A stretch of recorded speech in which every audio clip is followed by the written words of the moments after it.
A group in Central Maine has collected enough signatures to petition for a special town meeting on a proposed Amazon project.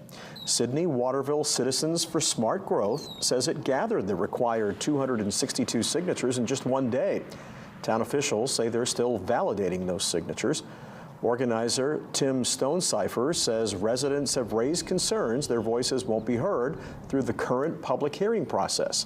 If the signatures are approved, he says a special meeting would be held within the next 2 months to vote on a moratorium. Now, if passed, it would be the first step in a long process the group hopes will at least slow progress on the project. The Waterville Planning Board approved the 160,000 square foot distribution center last week. Portions of the property, including parking, are in Sidney. According to the Kennebec Journal, the Sidney Planning Board approved that project last night. Developers now await final approvals from state agencies.